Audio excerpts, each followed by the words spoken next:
Hello అండి, అందరికీ నమస్కారం. ఈరోజు మన స్టోరీ వచ్చేసి మాంగళ్యబంధం ఫైనల్ ఎపిసోడ్ అండి.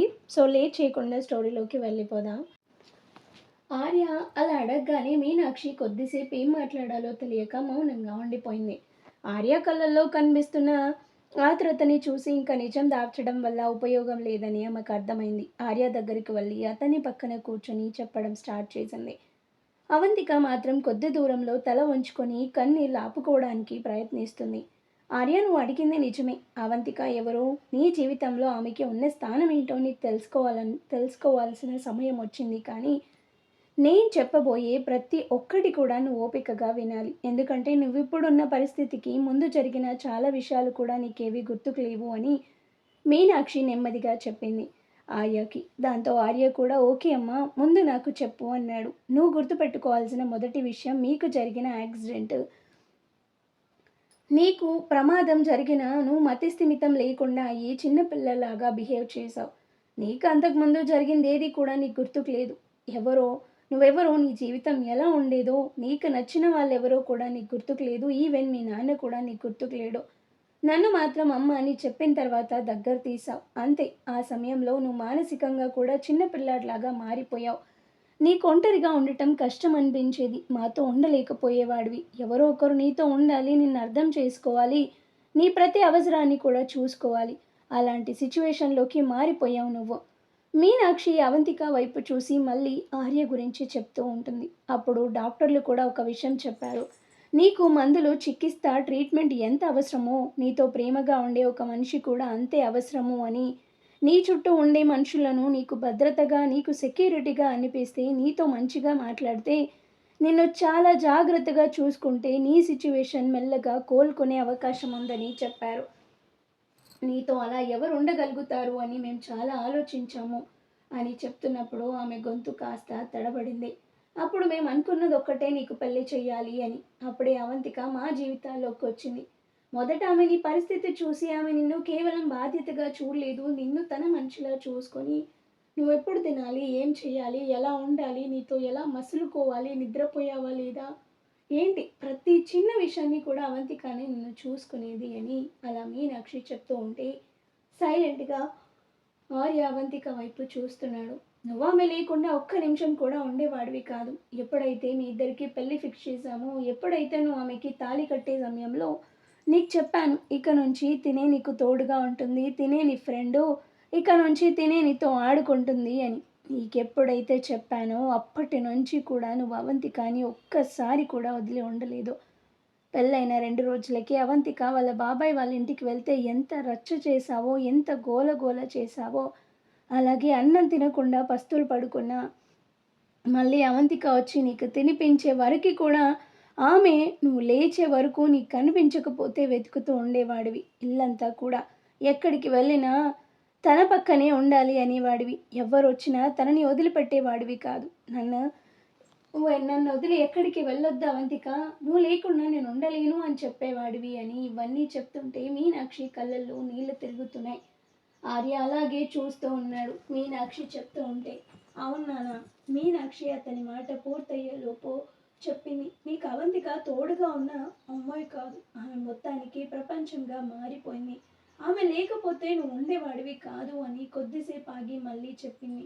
ఆ తర్వాత చాలా అన్యోన్యంగా ఉండటం, హ్యాపీగా ఉండటం, తర్వాత నీలో చిన్న చిన్న మార్పులు రావడం, ఇవన్నీ మేము గమనించి మాకు ఒక నమ్మకం వచ్చింది. ఎప్పటికైనా నువ్వు మా పాత ఆర్యలా మారిపోతావు అని మాకు ఒక నమ్మకం వచ్చింది.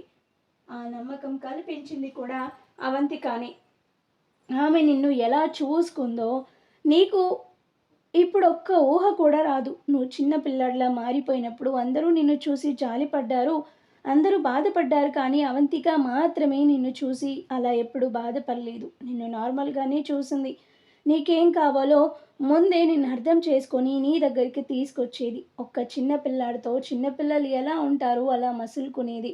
నీతో ఒక తల్లిలాగా నిన్ను చూసుకున్నది. నీ తల్లి అయినా నేను కూడా అంతలా నిన్ను చూసుకోలేదు. అవంతిక మాత్రమే నిన్ను చూసుకుంది. నీ కోసం ఆమె తన జీవితాన్ని మొత్తం మార్చుకున్నది. కానీ ఆర్య ఒక్కసారిగా అవంతిక వైపు చూశాడు. ఆమె మాత్రం కన్నీళ్ళని తుడుచుకుంటూ తల వంచుకొని అలాగే కూర్చుంది. కానీ నేను ప్రేమించిన అమ్మాయమ్మ అని అనగాని అది కూడా చెప్తాను. ఆర్య నువ్వు ప్రేమించి పెళ్లి చేసుకుందామన్నా తను నీకు యాక్సిడెంట్ అయిన తర్వాత నిన్ను వాళ్ళ ఇంట్లో వాళ్ళు పెళ్లి చేసుకుంటానంటే అంగీకరించలేదు. అలా ఉన్నవాడిని ఎలా చేసుకుంటావు అని చెప్పి ఇంట్లో డిస్కషన్ పెట్టారట ఒకరోజు. ఆ అమ్మాయి వచ్చి నాతో మాట్లాడింది. నేను కూడా నాకొక ఆడపిల్ల ఉంటే ఆ పరిస్థితుల్లో ఉన్న అబ్బాయికి నేను మాత్రం ఇచ్చి పెళ్లి చేస్తానా? లేదు కదా!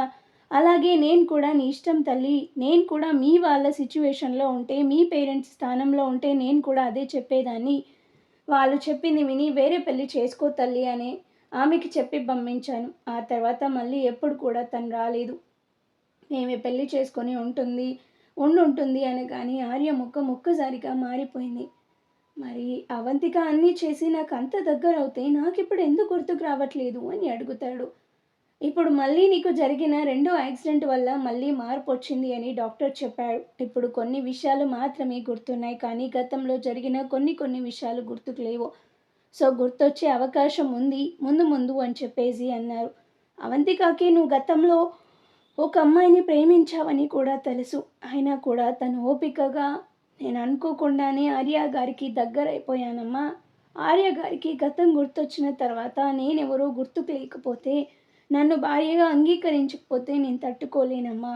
ఆయన ప్రపంచంగా మారిపోయారు అని ఎంత ఏడ్చిందో. తను ఏడ్చినట్టే నీ గతం గుర్తుకు రాగానే ఎవరు అని అడిగా. దాంతో ఆమె ఎంత బాధపడిందో, ఎంత ఇదైందో మాకు తెలుసు. ఎందుకంటే అంతలా ప్రేమించింది కూడా. నేను చాలా చాలా జాగ్రత్తగా చూసుకొని తన మనసుకి చాలా దగ్గరగా చేసుకుంది నిన్ను. ఇవన్నీ చెప్పగానే ఆర్య నెమ్మదిగా అడిగాడు, అవంతిక అని. దాంతో అవంతిక కళ్ళల్లో నుంచి కన్నీటి బొట్లు చిలచిల రాలుతున్నాయి. ఆర్య గారు అనగానే ఆర్య కొద్దిసేపు ఆమెని చూస్తూ ఉన్నాడు. అయితే ఇన్ని రోజులు నన్ను ఇంతగా చూసుకున్నావా అని ఆర్య అడుగుతుంటే ఏం మాట్లాడలేకపోతుంది. ఆర్య గుండెల్లో ఏదో తెలియని బాధ మొదలైంది. తను నన్ను ప్రేమించింది మనసారా అని అనుకున్నాను. ఇంట్లో వాళ్ళు యాక్సెప్ట్ చేయలేదు అని చెప్పి ఎవరో చెప్పారు అని చెప్పి నన్ను చూడ్డానికి నా దగ్గరికి కూడా రాకుండా వెళ్ళిపోయింది. నన్ను అంతలా ప్రేమించిన అమ్మాయి. కానీ నేనెవరో ముక్కు మొహం తెలియని నీకు నేను అలాంటి సిచ్యువేషన్‌లో ఉన్నా కూడా నన్ను పెళ్లి చేసుకొని నన్ను ఇంతలా మార్చావంటే thank you so much Avantika అని అవంతిక దగ్గరికి వెళ్ళి తన చేతులు పట్టుకొని అవంతికతో మాట్లాడుతూ ఉంటాడు. దాంతో అవంతికకి ఏం మాట్లాడాలో కూడా అర్థం కావట్లేదు. ఏడుస్తూనే ఉంది. Thank you so much Avantika. ఇప్పుడు ఈ సిచ్యువేషన్‌లో ఉన్నానంటే దానికి కారణం నువ్వే అని అమ్మ చెప్తుంది. అమ్మ చెప్తున్న మాటలలో నువ్వు నన్ను ఎంతలా చూసుకున్నావో, నువ్వు నన్ను ఎంతలా ప్రేమించావో నాకిప్పుడు అర్థమవుతుంది. ఐయామ్ సారీ అవంతిక అని అవంతికని హగ్ చేసుకొని ఆర్య కూడా ఏడుస్తూనే ఉంటాడు. దాంతో అవంతిక కూడా అలాగే తన నడుముని పట్టుకొని ఏడుస్తూనే ఉంటుంది. తను వీల్ చైర్‌లో కూర్చొని ఉంటుంది. ఇంట్లో వాళ్ళందరూ కూడా చాలా అంటే చాలా హ్యాపీ. ఆర్య అవంతికని అలా హత్తుకొని ఏడుస్తూ ఉండటంతో అక్కడున్న ప్రతి ఒక్కరి కళ్ళల్లోనూ కన్నీళ్లు తిరిగాయి. ఇన్ని రోజులుగా తమ మనసుల్లో ఉన్న భయం ఒక్కసారిగా తొలగిపోయినట్టుగా అనిపించింది. ముఖ్యంగా మీనాక్షి గుండెల్లో ఉన్న భారమంతా దిగిపోయింది. తన కొడుకు అవంతికని మళ్ళీ తన జీవితంలోకి అంగీకరిస్తాడా లేదా అన్న భయం ఆమెని ఎన్నో రోజులు వెంటాడింది. కానీ ఇప్పుడు ఆర్య స్వయంగా అవంతికని దగ్గరికి తీసుకొని ఆమె చేసిన త్యాగాన్ని అర్థం చేసుకోవడంతో మీనాక్షికి తన కూతురు లాంటి అవంతికకి న్యాయం జరిగినట్టుగా అనిపించింది.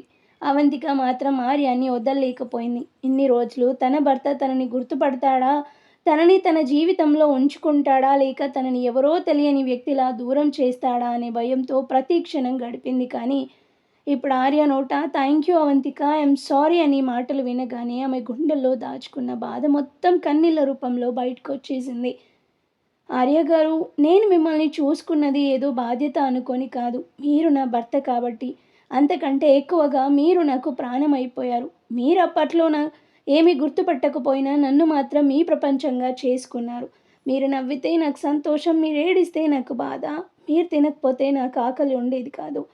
మీరు నన్ను వదిలి ఒక్క నిమిషం కూడా ఉండలేకపోయినట్టే నేను కూడా మిమ్మల్ని వదిలి ఉండలేకపోయాను అని అవంతిక కన్నీళ్ళ మధ్య చెప్పింది.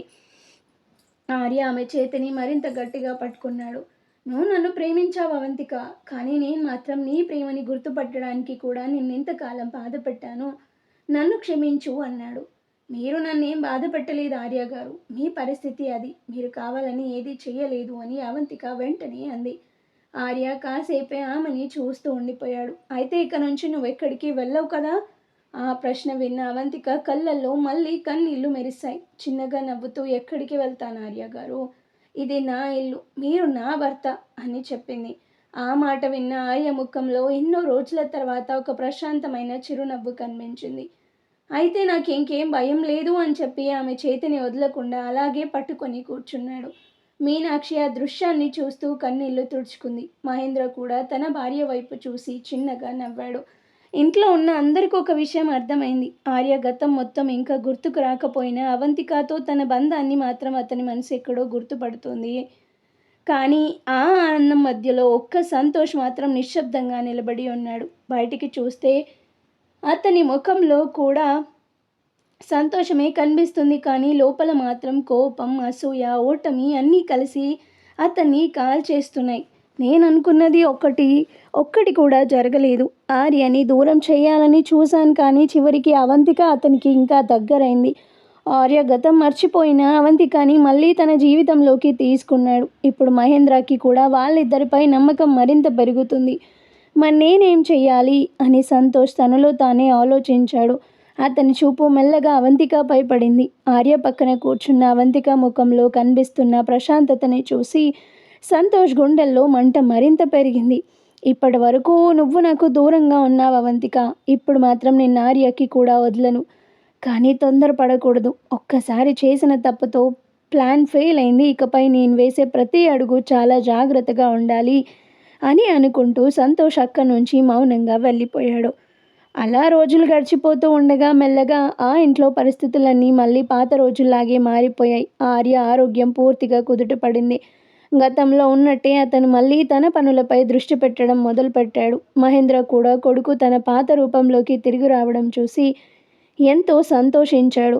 ఆర్య ఆఫీస్ వ్యవహారాలలో మళ్ళీ పూర్తిగా ఇన్వాల్వ్ అవ్వడంతో మహేంద్ర గ్రూప్ ఆఫ్ ఇండస్ట్రీస్ కూడా క్రమంగా కోలుకుంది. కొంతకాలానికే కంపెనీ మళ్ళీ ఇండస్ట్రీలో నెంబర్ 1 పొజిషన్లోకి చేరుకుంది. ఎన్నో నెలలుగా ఎదుర్కొన్న సమస్యలు ఒక్కొక్కటిగా పరిష్కారం కావడంతో మహేంద్రకి, ఆర్యకి మాత్రమే కాదు, ఇంట్లో ప్రతి ఒక్కరికి మళ్ళీ ఒక ప్రశాంతమైన జీవితం దొరికినట్టయింది. కానీ సంతోష్ జీవితంలో మాత్రం ఆ ప్రశాంతత రాలేదు. మొదట్లో మహేంద్ర గ్రూప్ ఆఫ్ ఇండస్ట్రీస్లో తన స్థానం పెంచుకోవాలని ఆర్యని పక్కకి తప్పించి అవంతికకి దగ్గరవ్వాలని అనుకున్న అతని ప్లాన్ మొత్తం తారుమారైంది. ఆర్యని ఏం చేయాలని ఎన్ని ప్రయత్నాలు చేసినా చివరికి ఆర్య మరింత బలంగా తిరిగొచ్చాడు. కంపెనీ కూడా అతని చేతుల్లోకి వెళ్ళిపోయింది. అంతేకాదు అవంతికని కూడా తనకి దూరంగా ఉంచడంలో ఆర్య విజయవంతం అయ్యాడు. అవంతికని కలవడానికి కూడా సంతోష్కి అవకాశం లేకుండా పోయింది. దాంతో రోజు రోజుకి అతని కోపం పెరిగిపోయింది. కానీ ఎన్ని రోజులు కోపంతో, అసూయతో జీవించగలడు? తను అనుకున్నది జరగడం లేదని అర్థమయ్యే కొద్దీ అతని మనసులో ఒక అలసట మొదలైంది. ఒకరోజు ఒంటరిగా కూర్చున్న సంతోష్ తనలో తానే ఆలోచించుకున్నాడు. ఇక అవంతికని నేనేం చెయ్యలేను. ఆమె నన్ను ఎప్పటికీ అంగీకరించదు. ఆర్యని కూడా ఏం చెయ్యలేను. నేను అనుకున్నదంతా తప్పు. ఒక మనిషిని పొందాలని ఇంత దూరం వెళ్ళడం వల్ల చివరికి నేనేం సాధించాను? నా ముందే నా జీవితం నాశనం చేసుకున్నాను అని తనని తానే ప్రశ్నించుకున్నాడు.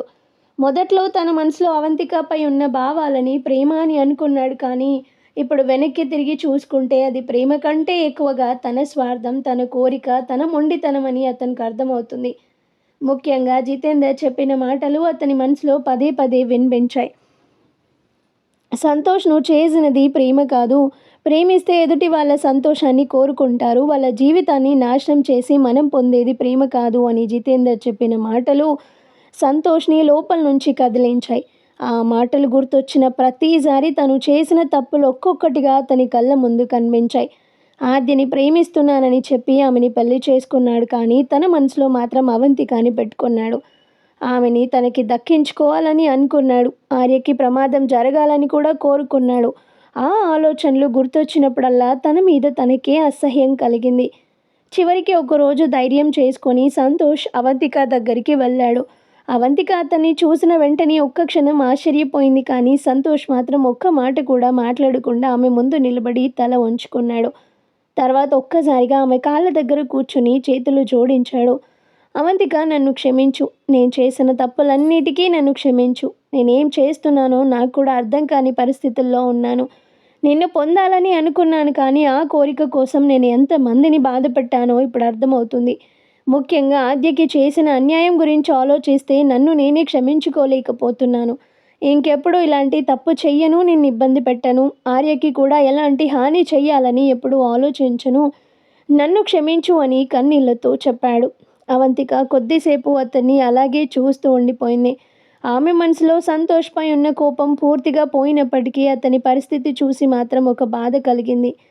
సంతోష్ గారు, నేను మీ మీద కోపంగా ఉన్నాను. మీరు చేసింది తప్పు, చాలా పెద్ద తప్పు. కానీ ఒకప్పుడు మీరు ఆద్యని ఎంత ప్రేమించారో నాకు తెలుసు. ఇప్పుడైనా ప్రేమని నిజంగా గౌరవించండి. మీరు మారాలని నేను ఎప్పుడూ కోరుకున్నాను. మీరు హ్యాపీగా ఉండాలి. ఆద్య మిమ్మల్ని చాలా ప్రేమిస్తుంది. ఆమెతో కలిసి మీరు సంతోషంగా ఉండాలని మాత్రమే నేను కోరుకున్నాను అని అవంతిక చెప్పింది. ఆ మాటలు విన్న సంతోష్ కళ్ళల్లో కన్నీళ్ళాగలేదు. తను ఎంతకాలం పొందాలని పరిగెత్తింది తనది కాదని, తన కోసం ఎదురు చూస్తున్న ఒక నిజమైన మనసుని తానే నిర్లక్ష్యం చేశానని అతనికి మొదటిసారి పూర్తిగా అర్థమైంది. అవంతిక మాటల్లో ఎలాంటి ద్వేషం లేకపోవడం అతనికి మరింత బాధ కలిగించింది. ఆ రోజు తర్వాత సంతోష్ నిజంగా మారడానికి ప్రయత్నించడం మొదలుపెట్టాడు. ఆద్యతో తన సంబంధాన్ని మళ్ళీ నిజాయితీగా నిర్మించుకోవాలని నిర్ణయించుకున్నాడు. అవంతిక జీవితంలోకి మళ్ళీ ఎప్పుడు అడుగు పెట్టకూడదని, ఆమెని తన భర్త ఆర్యతో సంతోషంగా ఉండనివ్వాలని మనస్ఫూర్తిగా అనుకున్నాడు. ఇక మరోవైపు ఆర్య జీవితంలో అవంతిక స్థానం రోజు రోజుకి మరింత బలపడుతుంది. ఒకరోజు ఇంట్లో పాత వస్తువులు సర్దుతుండగా వాళ్ళ పెళ్లి సమయంలో తీసిన కొన్ని వీడియోలు దొరికాయి. అందరూ కలిసి వాటిని చూడడానికి కూర్చున్నారు. మొదట ఆర్యకి అవి సాధారణ వీడియోలానే అనిపించాయి, కానీ స్క్రీన్ మీద పెళ్లి మండపంలో కూర్చున్న అవంతిక కనిపించగానే అతని చూపు ఒక్కసారిగా ఆగిపోయింది. వీడియోలో తాళి కట్టే సమయంలో అవంతిక కళ్ళల్లో కనిపించిన సిగ్గు, ఆ తర్వాత అతన్ని చూసిన విధానం, పెళ్లి తర్వాత అతని పక్కనే నడిచిన ప్రతి అడుగు, ఇవన్నీ చూస్తున్న కొద్దీ ఆర్య మనసులో ఒక తెలియని అనుభూతి మొదలైంది. అతనికి ఆ సంఘటనలు పూర్తిగా గుర్తుకు రాకపోయినా ఆ దృశ్యాలని చూస్తున్నప్పుడు తన గుండె మాత్రం వాటిని ఎక్కడో గుర్తుపడుతున్నట్టుగా అనిపించింది. తర్వాత మరో వీడియో వచ్చింది. ప్రమాదం తర్వాత చిన్న పిల్లల్లా మారిపోయిన ఆర్య అవంతిక చేతిని పట్టుకొని తిరుగుతున్న దృశ్యం. అవంతిక అతనికి అన్నం తినిపిస్తుంది. అతను తినకపోతే ముద్దు ముద్దుగా బుజ్జగిస్తుంది. అతను నిద్రపోవడానికి ఆమె పక్కనే కూర్చుంది. అతను ఎక్కడికి వెళ్ళినా ఆమెను వెతుకుతున్నాడు. ఒక వీడియోలో అయితే అవంతిక కనిపించకపోవడంతో ఆర్య చిన్న పిల్లాడిలా ఏడుస్తూ ఆమె కోసం ఇల్లంతా వెతుకుతున్నాడు. ఆ వీడియో చూసిన ఆర్య కళ్ళల్లో నీళ్లు తిరిగాయి. నేను నిజంగానే ఇంతలా నిన్ను ఇబ్బంది పెట్టానా అని అవంతిక వైపు చూసి అడిగాడు. అవంతిక చిన్నగా నవ్వుతూ, మీరు నన్ను ఇబ్బంది పెట్టలేదు ఆర్య గారు. మీరప్పుడు అలాంటి పరిస్థితుల్లో ఉన్నారు. నాకు మీతో ఉండటం తప్ప ఇంకేం కావాలనిపించలేదు అని చెప్పింది. మరో వీడియోలో ఆర్య ఆమెకి పూలిస్తూ, నువ్వు నా ఫ్రెండ్వి కదా, ఎక్కడికి వెళ్ళకు అని చెప్పడం కనిపించింది. ఆ మాట విన్న వెంటనే ఆర్య నవ్వుకున్నాడు, కానీ అతని కళ్ళల్లో మాత్రం ప్రేమ కనిపించింది. అలా ఒక్కో వీడియో చూస్తున్న కొద్దీ అవంతిక తన జీవితంలో ఎంత పెద్ద భాగమో అతనికి అర్థమవుతూ వచ్చింది. ఆమె తనని చూసుకున్న తీరు, తన కోసం వదులుకున్న విషయాలు, తనతో గడిపిన ప్రతి క్షణం, ఇవన్నీ అతని మనసులో కొత్తగా ఒక బంధాన్ని నిర్మించాయి. గతం పూర్తిగా గుర్తుకు రాకపోయినా అవంతికపై ప్రేమ మాత్రం అతని మనసులో కొత్తగా పుట్టినట్టుగా పెరిగింది. ఆ తర్వాత ఆర్యకి ఒక అలవాటు అయిపోయింది. ఎక్కడున్నా అవంతిక దగ్గరలో ఉందా అని చూడడం. ఆమెకి ఏదైనా బాధగా అనిపిస్తే కారణం అడగటం, ఆమె నవ్వితే తనకి తెలియకుండానే నవ్వడం. ఒక రాత్రి అవంతిక నిద్రపోయే ముందు ఆర్య దగ్గరకు వచ్చి ఆమె చేతిని పట్టుకున్నాడు అవంతిక. ఏంటి ఆర్య గారు, నాకు నా గతం మొత్తం గుర్తుకు రాకపోయినా నిన్ను చూసినప్పుడల్లా నాకు ఒక విషయం మాత్రం చాలా స్పష్టంగా అర్థమవుతుంది. ఏంటి? నువ్వు నా జీవితంలోకి రావడం నా అదృష్టం. నువ్వు నన్ను అప్పట్లో ఎలా చూసుకున్నావో విన్న తర్వాత మాత్రమే కాదు, ఇప్పుడు నువ్వు నా పక్కన ఉన్న ప్రతిరోజు కూడా అది నాకు అర్థమవుతుంది అనగానే అవంతిక కళ్ళల్లో నీళ్లు తిరిగాయి. ఆర్య ఆమె చేతిని తన చేతుల్లోకి తీసుకొని, ముందు నేను నిన్ను ఎందుకు ప్రేమించానో నాకు గుర్తుకు లేదు, కానీ ఇప్పుడు ఎందుకు ప్రేమిస్తున్నానో మాత్రం నాకు తెలుసు అన్నాడు. అవంతికకి ఏం మాట్లాడాలో తెలియక అతని భుజంపై తలవాల్చింది. ఆర్య ఆమె తలపై చెయ్యి వేసి మెల్లగా నవ్వాడు.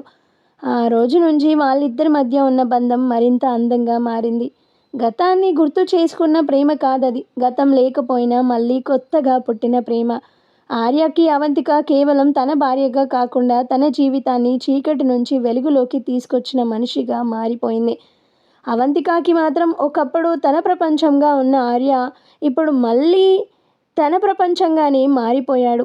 సో ఈసారి తను మర్చిపోయిన గత జ్ఞాపకాల వల్ల కాదు, తన మనసు కోరుకున్న ఎంచుకున్న ప్రేమ వల్ల వాళ్ళిద్దరూ చాలా అంటే చాలా వాళ్ళ బాండింగ్ ఇంకా స్ట్రాంగ్గా అయిపోయింది. ఇప్పుడు చాలా అంటే చాలా హ్యాపీగా ఉన్నారు. సంతోష్ కూడా తను చేసింది తప్పు అని రియలైజ్ అయ్యి ఆద్యతో కలిసి చాలా ప్రేమగా ఉంటున్నాడు.